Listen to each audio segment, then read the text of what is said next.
There's one Glock upgrade. I've got my sights on. I'm Joe Kurtenbach, and this is Lock, Stock, and Barrel.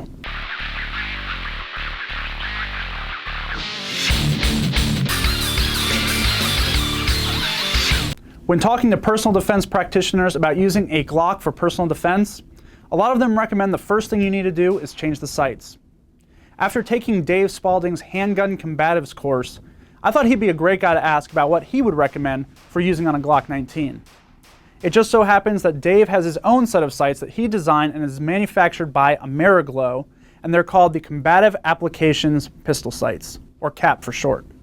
Being retired law enforcement and a longtime firearms trainer, Spaulding wanted a sighting system that was easy to use, so the primary and defining feature of the CAP system is that front sight. All the front sights have a tritium insert for use in night or low light conditions, but kind of the defining feature is the square-shaped luminescent front bead. Now Dave chose that square shape so that it would actually mostly fill that rear notch, and so instead of trying to float a ball in between the two posts of the rear sight, here you have a square that will actually fill that space. Kind of makes aligning the pistol quite a bit easier. On the rear side, there's another interesting feature, a horizontal line of luminescent paint, and this is going to line up directly and help with the alignment of that front square. I installed the CAP sights on my Glock 19, and I have to say that since putting them on, my first shot times have gotten better, and overall it's a very easy system to use. These sights are designed to cover the intended point of impact, so it's not a 6 o'clock hold or a 12 o'clock hold. This is a cover the point of impact kind of sight design.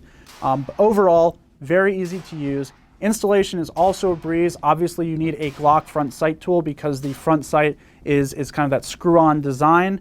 And then you just need a good sight pusher to remove the factory rear sight from the dovetail and install the new rear sight. Now there are a couple slight variations to the CAP sights that are available from AmeriGlo. One is that you can get the luminescent paint in orange rather than green. There's also a CAP T sight which has a thinner front sight for more precise aiming. There's also a law enforcement version which includes 2 tritium dots at the rear paired with the CAP front sight.